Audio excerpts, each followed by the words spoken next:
emblématique du train à grande vitesse marocain Al-Borak, premier genre en Afrique, inauguré en novembre 2018 par Sa Majesté le Roi, que Dieu l'assiste, accompagné par son Excellence le Président français.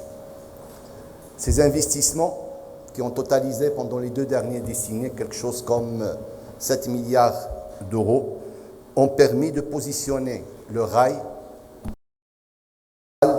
d'une mobilité durable, bas carbone, avec un réel impact socio-économique sur la collectivité. Je donnerai quelques chiffres. En 2019, année pleine d'exploitation après la mise en service de ce projet structurant, nous avons transporté 38,5 millions de passagers. En 2024, on transportera quelque chose comme 55 millions de passagers.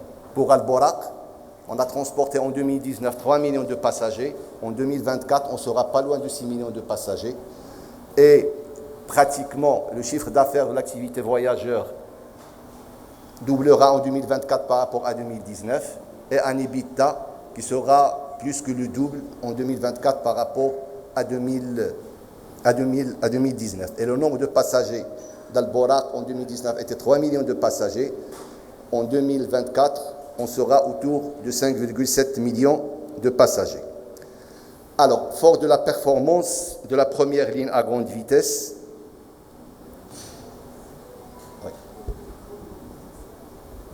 d'accord. Voilà. Alors, déjà, la conclusion qu'on peut déduire du premier projet, en termes de pertinence d'une ligne grande vitesse au Maroc, parce que la question qui se posait lorsqu'on a engagé la première ligne grande vitesse, est-ce qu'un pays à économie intermédiaire, ou plutôt un pays à revenu intermédiaire, peut se permettre une ligne à grande vitesse? Aujourd'hui, la réponse est oui, et ça dénote normalement au-delà de la performance en termes de qualité de service, en termes de satisfaction client qui dépasse les 90%, en plus d'un taux de régularité de 97%. Là, en termes de ce qui est dégagé comme marge opérationnelle, elle est pratiquement dans la fourchette de ce qui est observé en Europe, voire que ça dépasse quelques opérateurs européens. Et donc, c'est vrai que le prix de ticket Maroc est inférieur au prix de ticket européen, mais on a un modèle d'exploitation qui est très optimisé, ce qui permet d'avoir une marge opérationnelle, comme je viens de dire, dans la fourchette des opérateurs européens, voire mieux que les opérateurs européens. Alors, fort de cette réalisation, le Maroc, sous l'impulsion de Sa Majesté le Roi, que Dieu l'assiste, compte continuer cette aventure pour ajouter au plus de 200 km de ligne grande vitesse Tanger, qui n'est à 400 km, qui n'est à Marrakech, ce qui va nous permettre d'avoir, avant la Coupe du Monde, quelque chose comme 600 km de ligne grande vitesse. Et c'est quelque chose comme 8 milliards d'euros. Donc en plus de la ligne grande vitesse, il y a la mise à niveau très structuré et structurant de réseaux conventionnels, en plus de l'acquisition des trains pour rénover la flotte actuelle. Et donc, c'est la partie qu'on vient. Alors, sur le projet, aujourd'hui, on l'a démarré, on l'a engagé depuis 2022.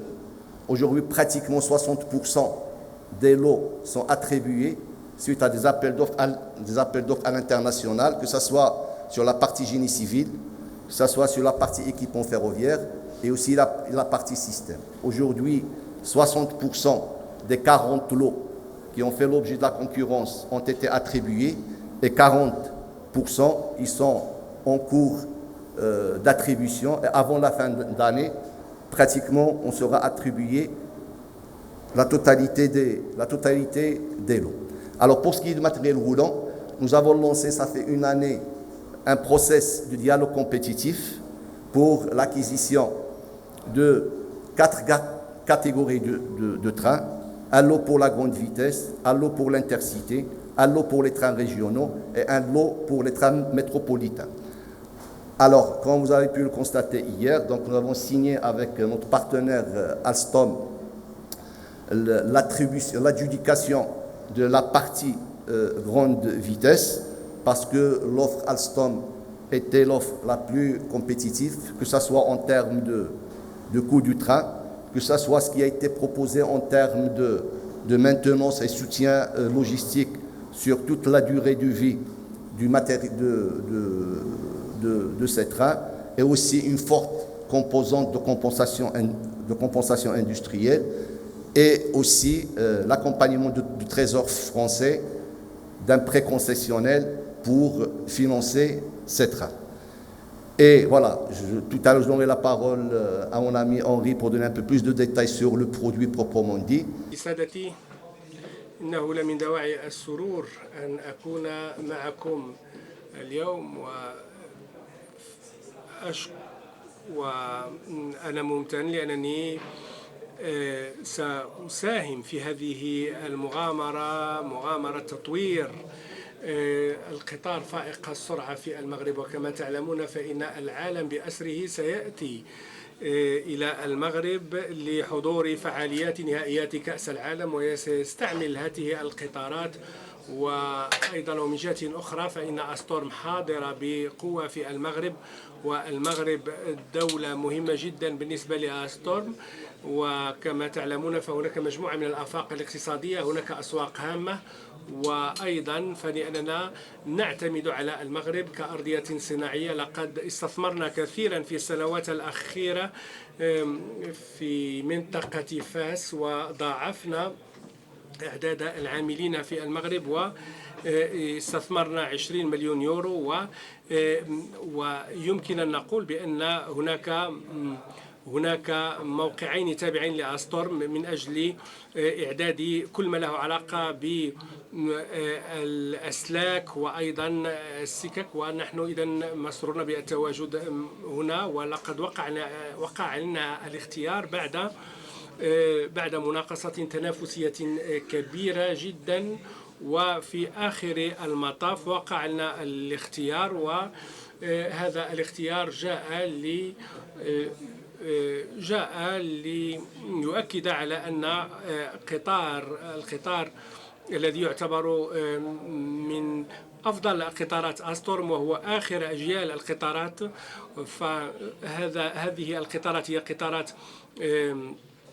تنافسية وتجمع وفيها كل التجهيزات الحديثة. وبالتالي فهنا نتكلم نحن عن قطار خرج للتو من مصانعنا، وهو الآن وبطبيعة الحال نحن مسرورون لأن هذا الاختيار جاء ليؤكد على أهمية العمل الذي قمنا به. وبالتالي فنحن سنوائم هذا المنتوج مع مطالب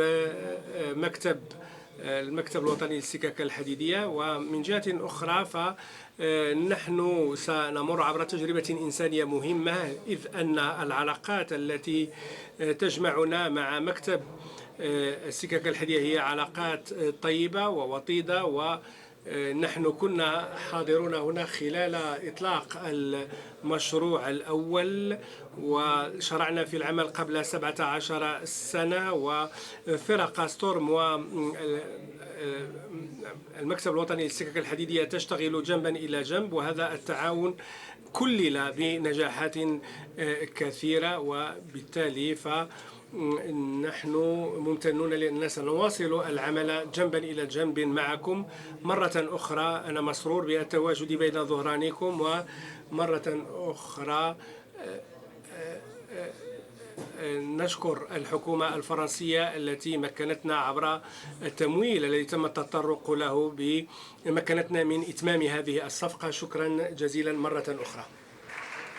قبل ما تخرجوا ما تنسوش تابوناو في العشان يوتيوب، وبارطاجيو الفيديو، ديروا جيم، وتابعوا الدار على مواقع التواصل الاجتماعي.